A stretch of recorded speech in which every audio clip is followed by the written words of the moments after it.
Just as Mina Blackalesh and Green on Rodeo talk at the end, we thought it would be a nice opportunity at this time in the programme to avail of this chance to say thank you to a particular person who has done great work for both this Glory here. A man indeed who, if you like, is a great Irishman in every sense of the word, and whether in Britain or Ireland, he never lost an opportunity to promote our Irish culture. Last year, he played a particular role in Fleadh here in Clonmel, and I think we can attribute to him a lot of the innovation which has taken place in the Fleadh and more of it which we have seen here this year. And I would now like, on behalf of Coltes, to take the opportunity to say thank you very sincerely to the one and only Peter McCauley.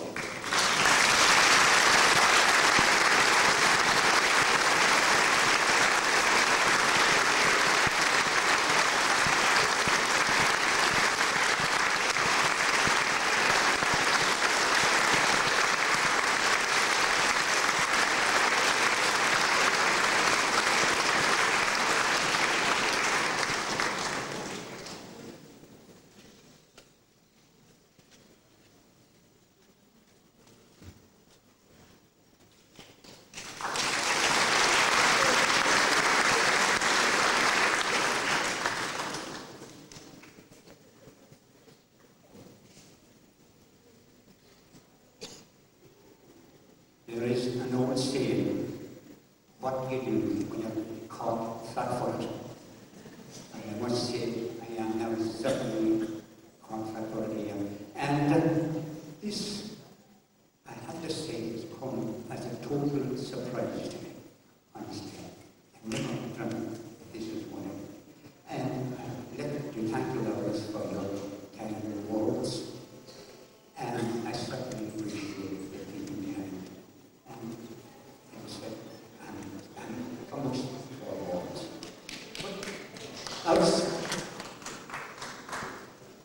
Some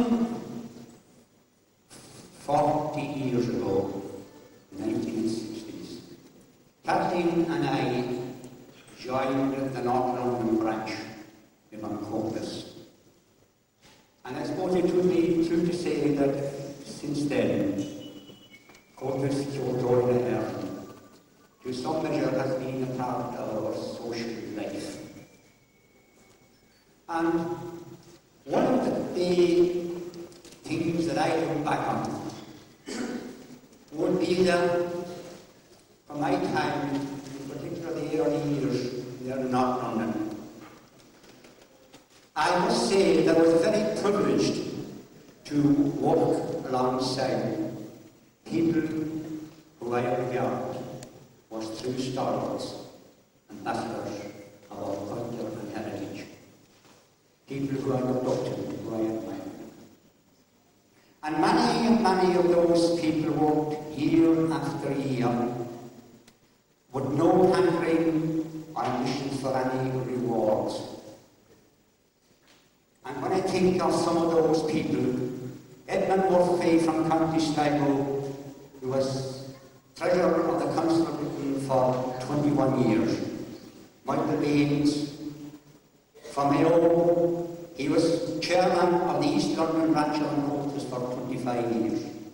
Eddie Corr from Leitrim, Tommy Maguire from Leitrim, Pat Taylor from Limerick, Jimmy McHugh from Sligo, Dina Tierney from Glasgow, Dina Tierney from Glasgow.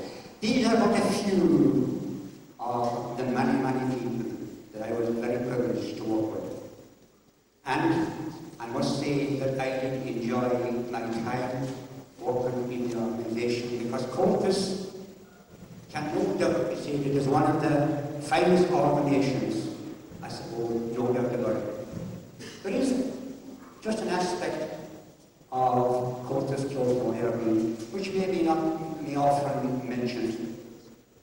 And here I will be speaking on behalf of the Irish diaspora. When troubles touch the family, when families were engulfed in tragedy and sorrow. It was the Coulters, Kyoto and Herring who closed ranks to come around those families. We stayed with them.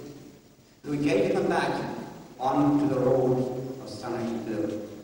And I would say here, speaking on behalf of many families, they are indebted to Coulters, Kyoto and Herring, who came to them in their hour of sorrow, in their hour of grief.